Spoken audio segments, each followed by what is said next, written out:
The CEO of Haynes would be furious if he checked my feet out today. Oh my God, yeah, he would. All right, don't That's tell how you're Big gonna- Sock that. That's how you're going to start this damn episode, aren't you? Yeah, probably. Yeah.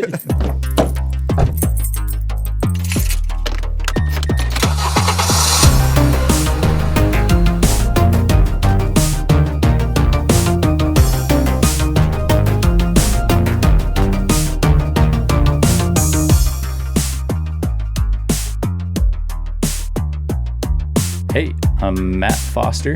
I play guitar in Greenboots and Penumbra and make some other weird sounds in some other weird projects. And my second car was a 1996 Pontiac Grand Prix. All right, tell me more about that bad boy. That bad boy.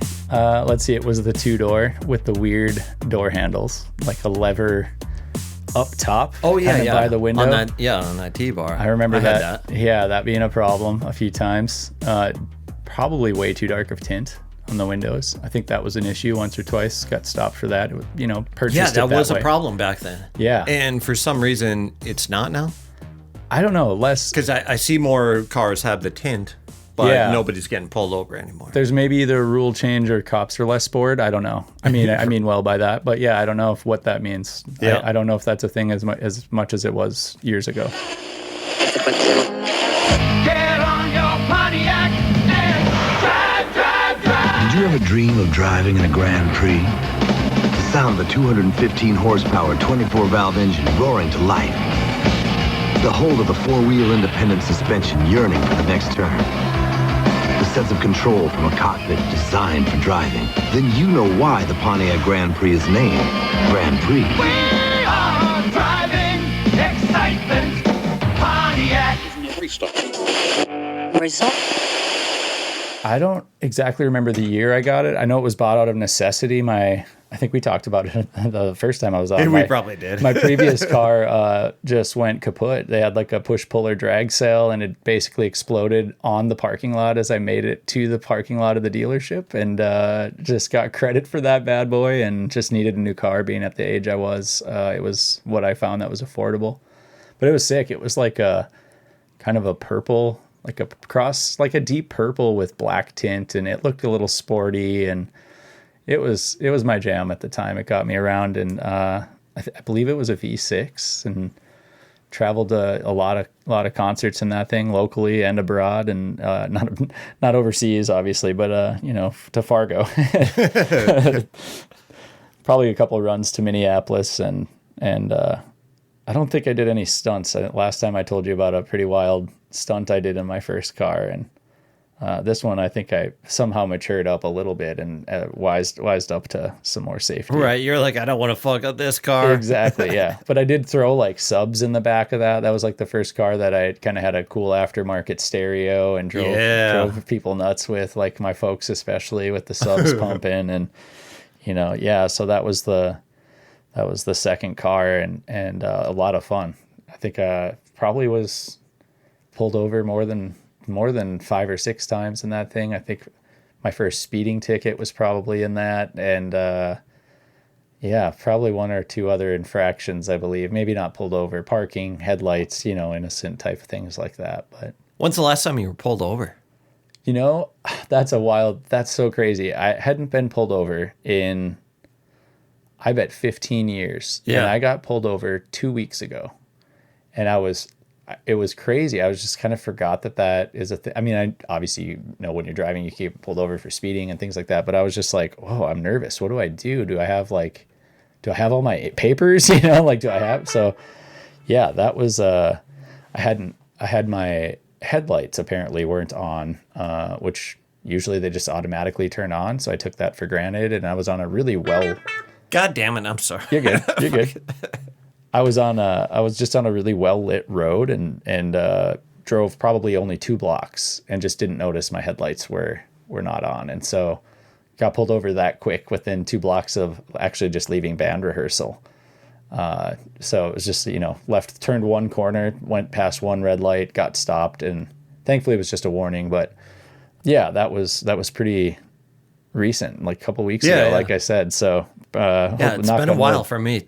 I don't know if I'm just that good of a driver or lucky. Yeah, You know? I was actually chalking it up to myself. I was like, I'm a pretty good driver, and then that happened. I'm like, damn, how did I not turn my headlights on? I'm like, I took for granted that just happens usually. Yeah. Yeah, cars are different now. Yeah. Same with my pickup I'm driving now. I don't have to flip anything on. I'm not used to that. And I don't know if they really are on. I mean, how does that work too? Like, is it a sensor?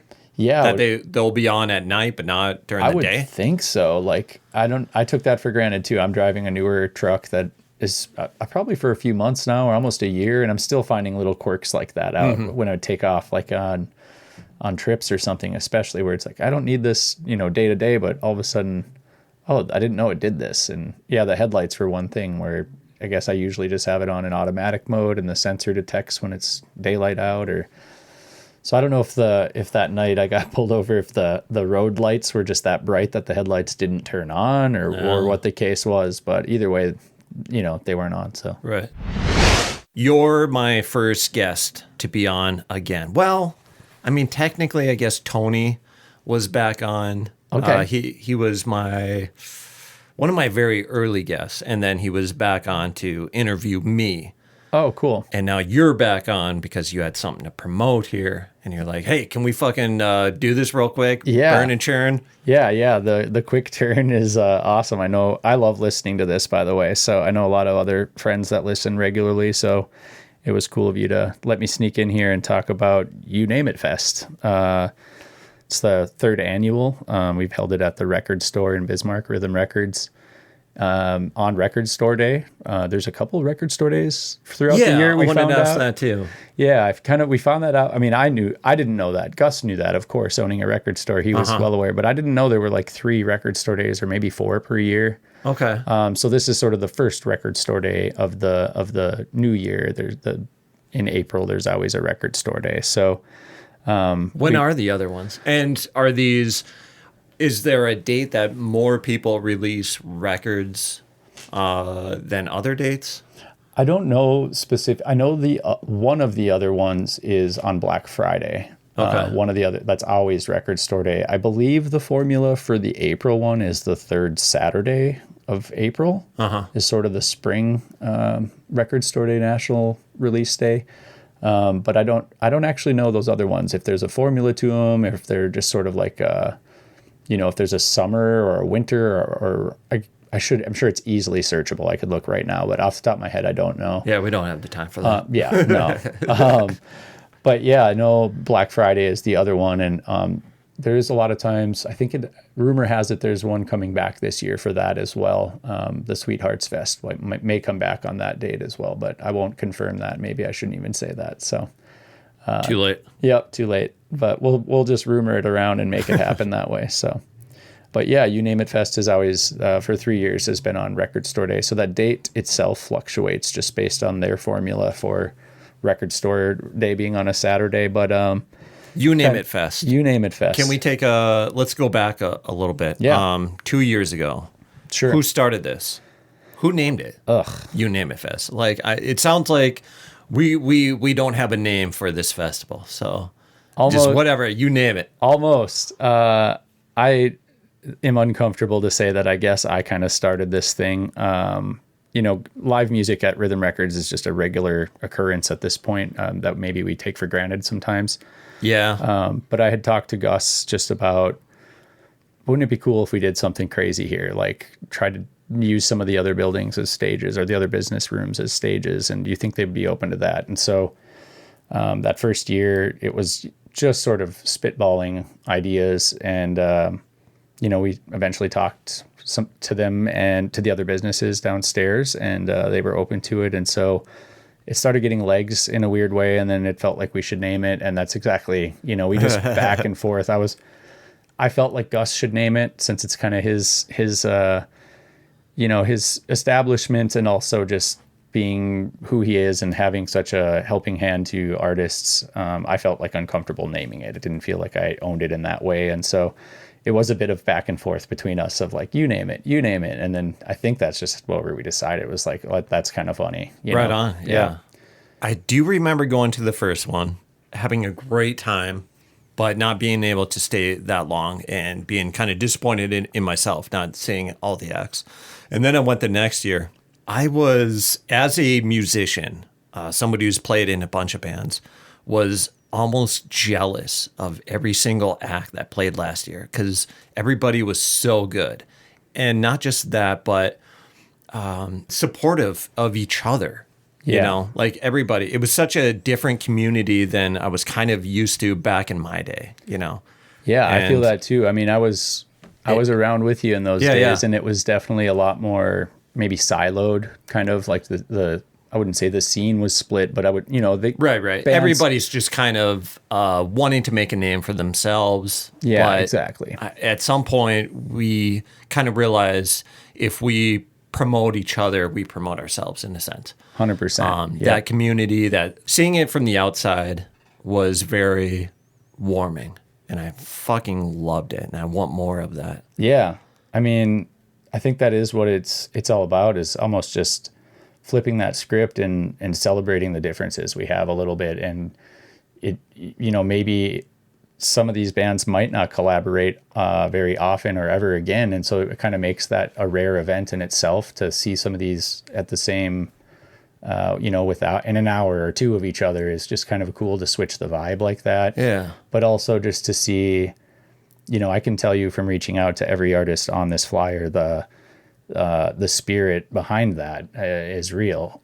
Just coming together and wanting to do community, have this be a community event, you know, for all ages. And it's not really about the hierarchy of a headliner or who's playing when, or, you know, the flyers in alphabetical order for that reason. Right. You know, and I've been noticing that more often later too. Back in the day, you know, you would always put up the headliner at top, and then really just the openers at the bottom, and then kind of fill it out, you know, the rest of the way. And then I'm reading that, and I'm like, I don't know why we weren't doing that beforehand anyway. And I think for certain shows, for especially smaller shows, it might make sense. Yeah. To do I mean, that. it does if it's, you know, like 5 bands. Of course, you want to, you know, especially if there's a touring act, you got to promote them and I think get people coming.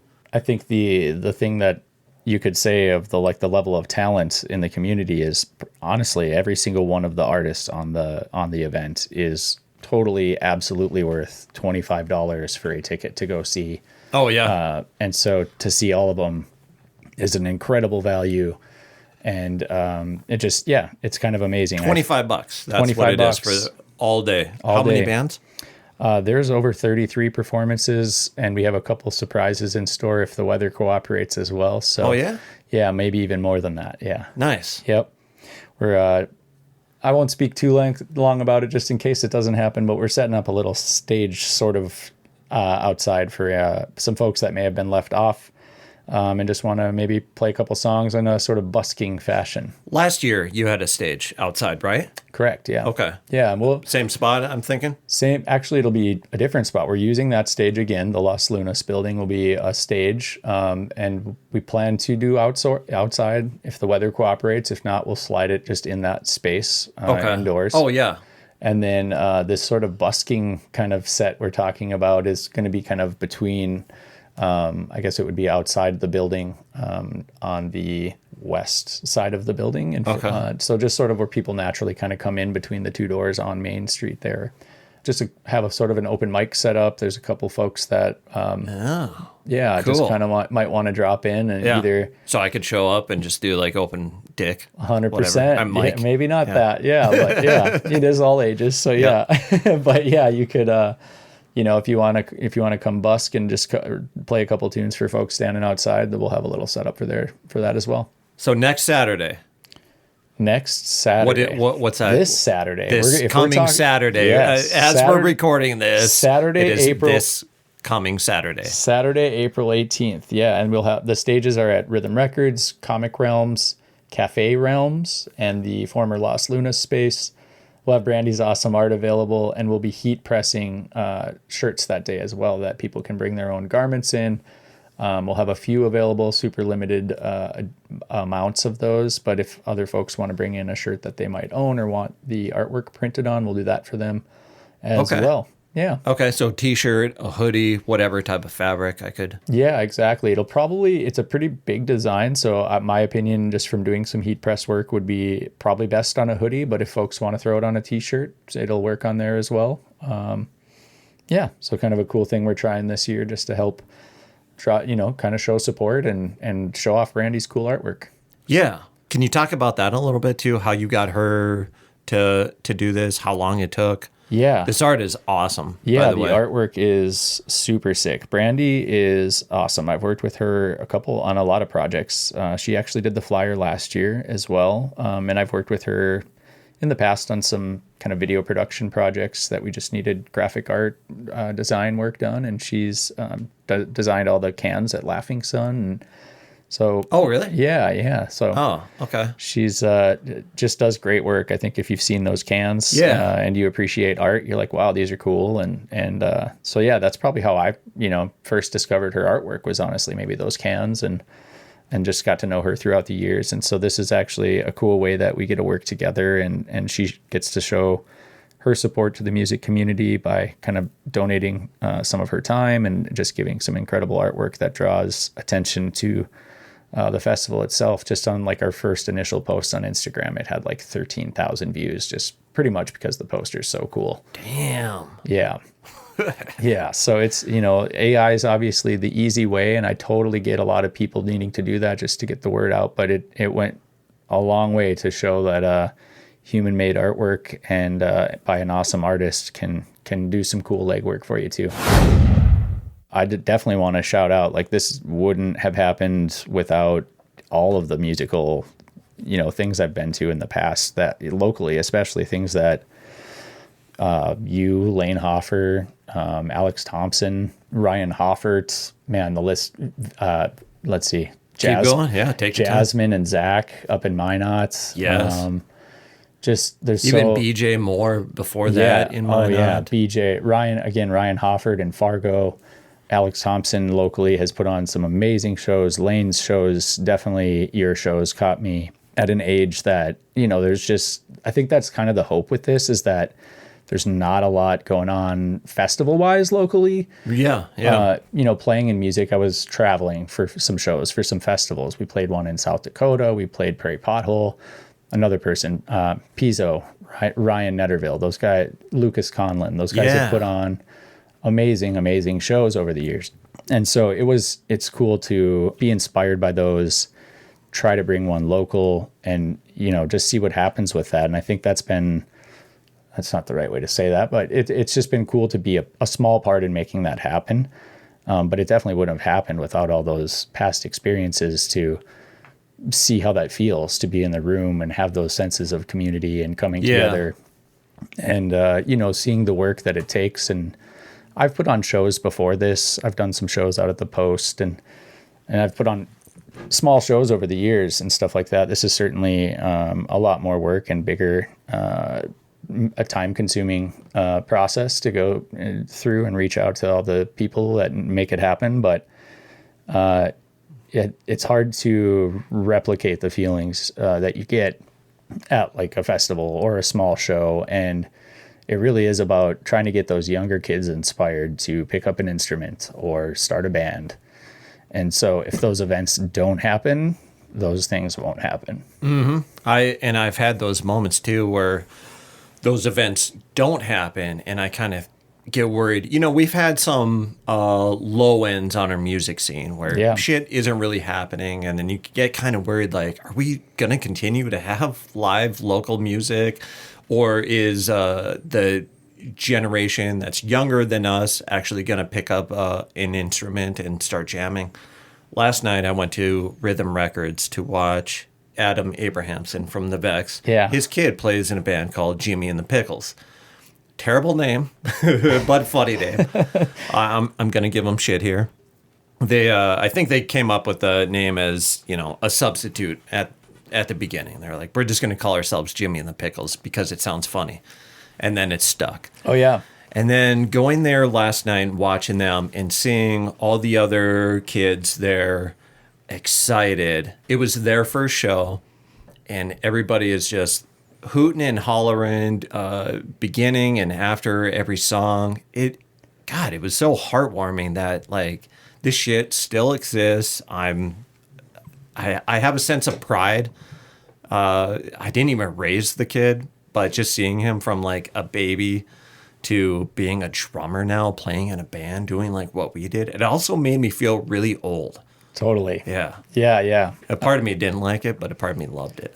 Yeah, Geiger and I play in a band together. We play in Penumbra together, and both of our kids are now playing music. Yeah. And Eli at Logan in a band in Harshlight, and Eli in another, just another amazing level of different instruments. But it's one of those, like, seeing younger kids play. It's you feel like the old guy in the room watching it happen. Yeah. But it's also like, damn, this is freaking cool. You know, like a lot of older folks like complain that kids are in a weird spot today or whatever. And it's such a healthy outlet to encourage them to just make art and get together with their friends and make some noise. Even if it irritates you, just push them out the door and encourage them to do that. I feel like that's always the case, though. Every generation shits on the younger generation. Right? You know, I mean, Exactly. It happened in junior high, even like just with 7th and 8th grade. You know, the 8th graders are going to shit on the 7th graders for no reason, just because they can. Yeah, totally. But when you get older, like when I was a kid, older people were always saying like, kids these days, you know, they don't know how to do this or that, and would just shit on me because I'm a kid. Right. I would hear stories from my mom and uncles being, you know, when they were in the 60s, you know, they would have long hair. So their parents would be like, cut that damn hair. Sure. And just shit on them for whatever reason. When you age, you kind of see youth go in different directions and you're like, that's stupid.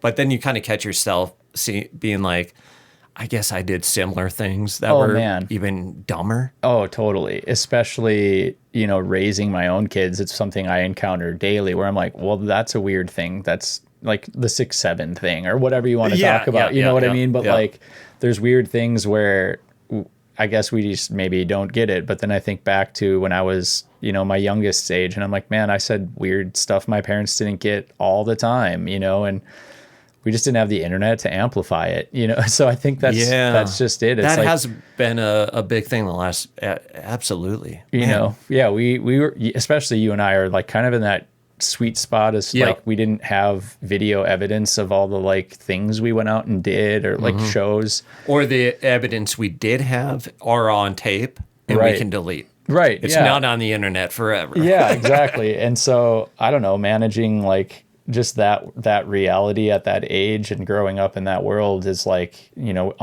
almost uncomprehendable to folks our age. And so it is just one of those like embrace the world for what it is and encourage the youth because they're going to take it over and inspire them to do whatever. Support them. Yeah, totally support them and whatever it is. And if music's their thing, like this is, you know, maybe a cool spot if you see your kids jamming out to music already.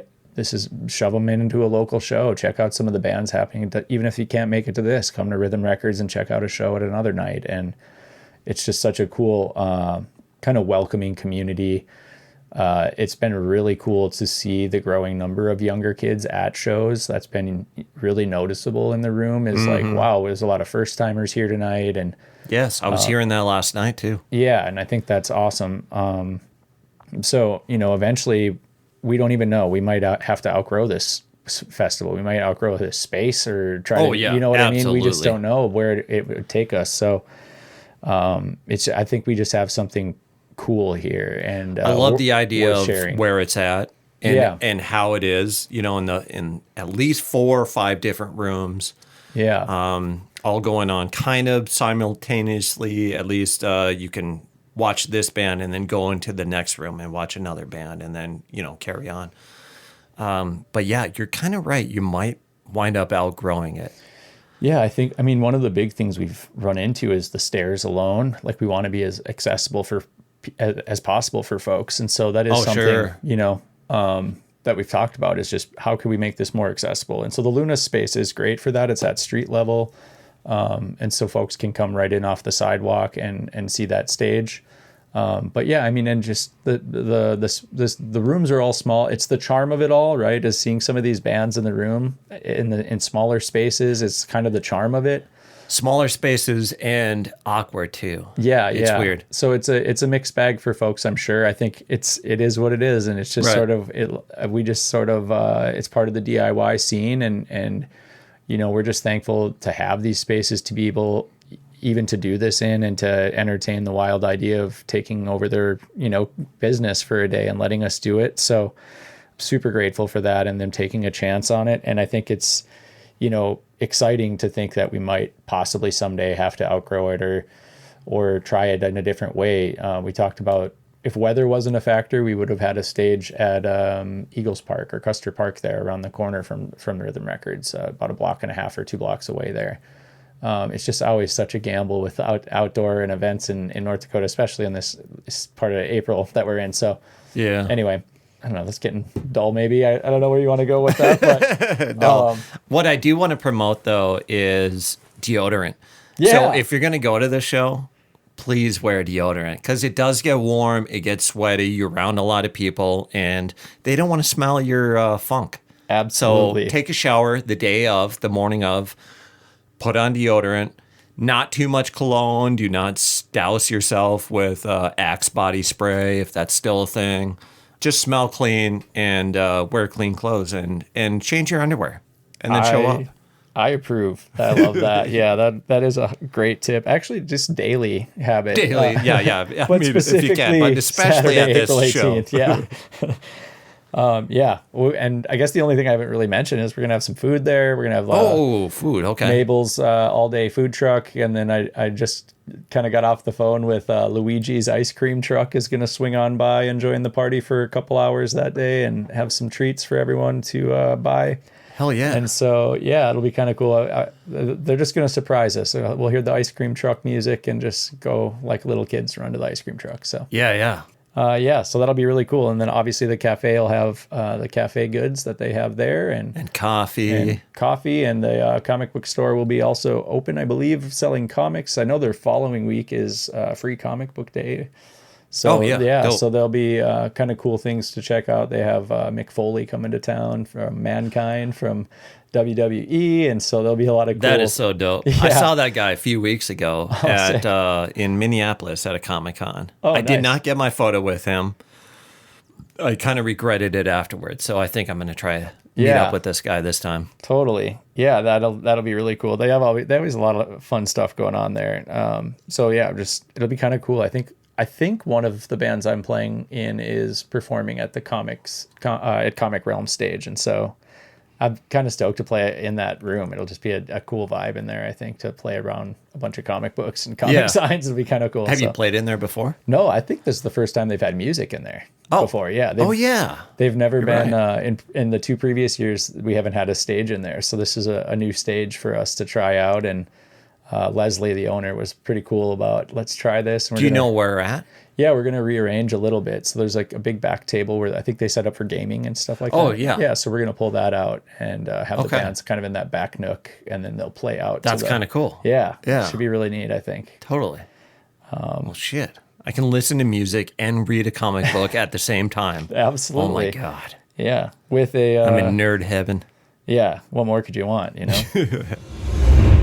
Like one of the other cool things is just we've seen the sponsors grow. We have new sponsors this year and some returning sponsors. New this year is Furry Friends Rock and Rescue. Okay. And Matrix Pictures. They're a independent film company in town, I believe, and they have a short film that they're going to be kind of teasing at the festival. So really? There'll be some signage along the way to check that out. Oh. Yeah, and then returning, we have like every music store in town, Nightlife, Solid Rock, Guitar Lot, and Ekroth, all sponsoring, and amazing to see the just the combination of those, competing businesses coming together and showing that kind of community sense is what this is all about. And then Dakota Media Access joined this year. We've kind of been talking on radio access, and they'll be there. Justin will be there that day doing some interviews with folks, and they'll air that on their programming. Any live or pre-recorded? I believe live. Yeah, I believe he'll just be there with a small setup. I'm unsure if he'll be on the air live. I think he's pre-recording interviews to air later, if I'm not mistaken. But I am not actually too sure what his plans are. I just know he's excited to be there, and we're excited to have them. Well, I'm going to jump on. Yeah. I'm just going to start cussing. Get it. Why the fuck I would not? hope it'd be live, but if it's not, that's okay. I like that we can do that here. That's good. Oh, yeah, other sponsors. I mean, just the businesses themselves hosting, Comic Realms, Cafe Realms, Rhythm Records. I started a video production company, so my company is a sponsor, Fat Monster Media. And it's just been cool to be a part of that, to help put it together and line up all the parts needed with 4 stages of live sound and lighting, and a street team of people putting flyers out at over 50 businesses locally. It's just been a lot to take on, and a lot to see, and kind of overwhelming to see the response and just how excited folks are. Fuck. I'm super excited. How can people get a hold of you? Best ways to reach me are matt@fatmonstermedia.com, or they can just text my cell phone at 701-202-7287. Yeah, with any kind of festival questions or maybe bookings for next year. To book a show at Rhythm Records, the email is rhythm.records.booking@gmail.com. And Richard will be taking good care of you there to help put together, schedule, and promote a show you might want to host or have at Rhythm Records. And then also tell me what bands you are playing in at this fest. Yeah, I'm playing 2 sets myself this day in Penumbra and Greenboots, playing guitar in both of those. And we have some other shows coming up as well. Since I'm here, I'll take a minute and plug those. Greenboots is helping Laughing Sun send 2 of their brew crew to Denmark for an international beer competition. We're super excited to be a part of that. God. That's actually the weekend after this show, which is fun. We usually try to space our gigs out a little bit, but on Sunday, April 26th, we'll be playing. Greenboots will be playing with Last Bus to Winnipesaukee and Wasting Tape at the Laughing Sun. And actually 2 days prior to that, Penumbra has a show at Crossroads Bar, part of their Battle of the Bands, which that same night they have Dirty Bingo, so that should be a fun time. Penumbra also has an EP release show at the new Eclipse venue in town on June 5th. And Greenboots and Penumbra will be performing together in Minot at Atypical Brewing, July 18th. Well, thanks, man, for coming on.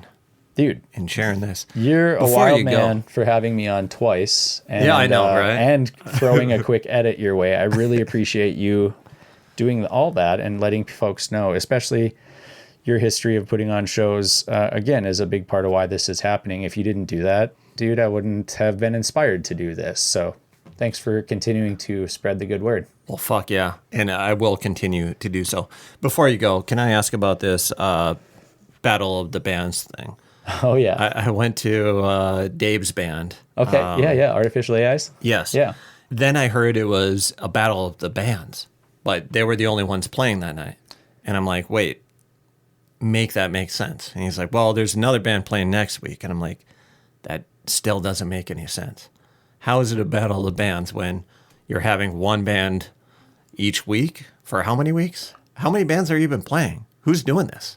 What's going on here? I'm so confused. I don't know the rules either. Okay. I know it is over multiple weeks for an undetermined structured time. I'm really unclear of how they're structuring all of that. Are there judges? Yeah, I believe we were told it's a 2-hour performance that's judged, and we're welcome to play as long as we would like. Okay.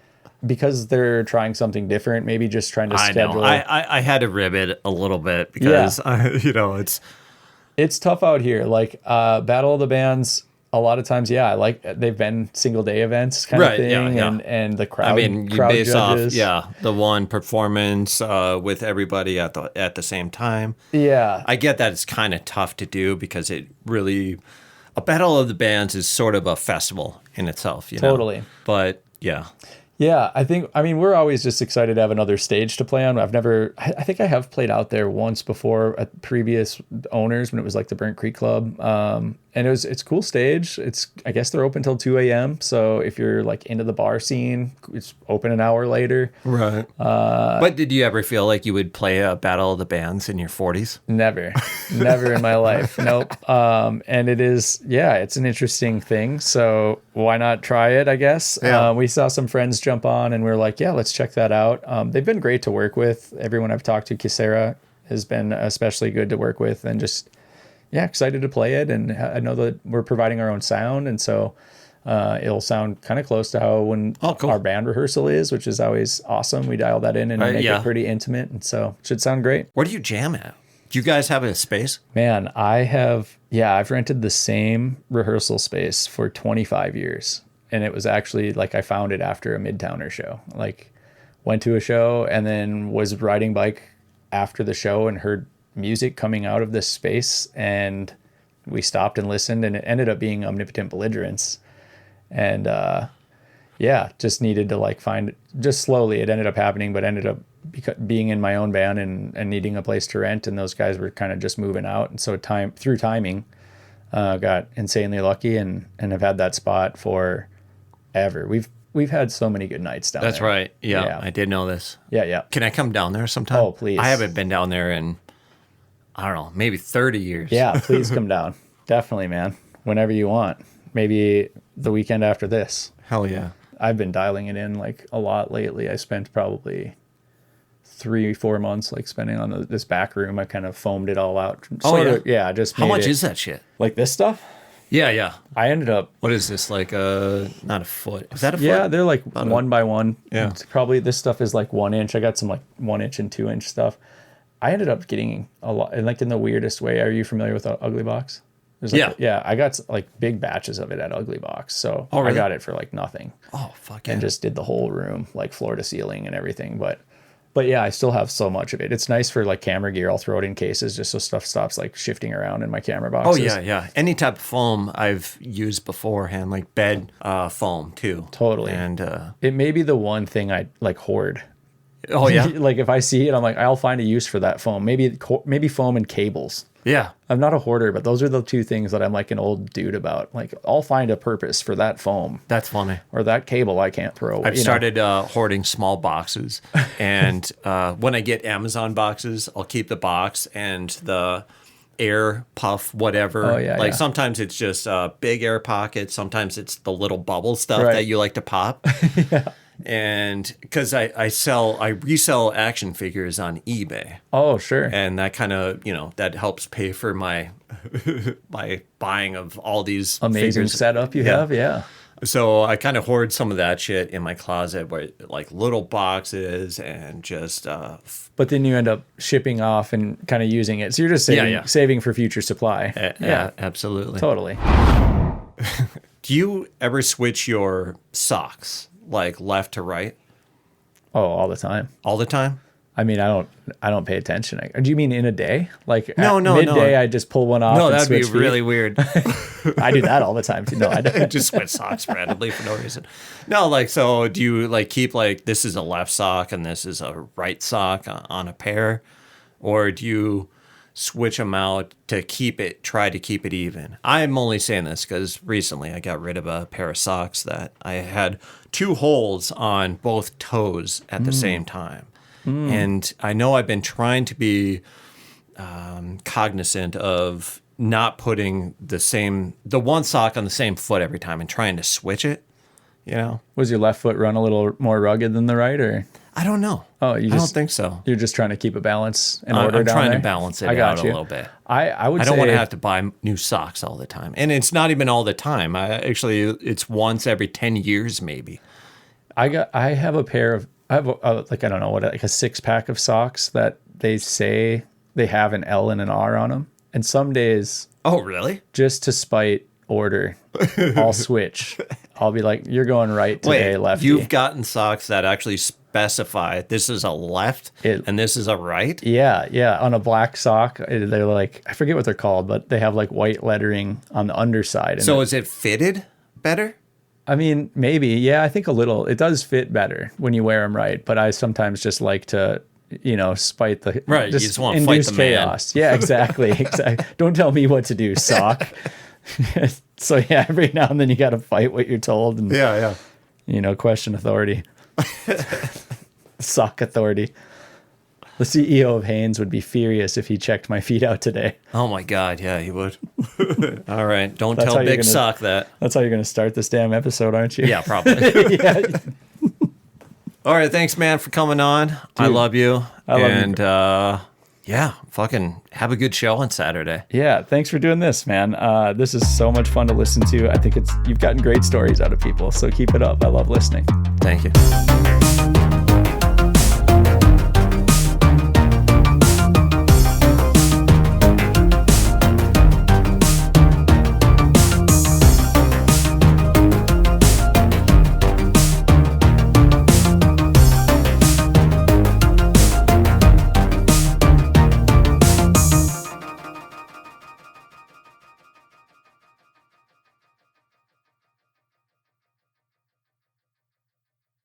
What'd we leave out?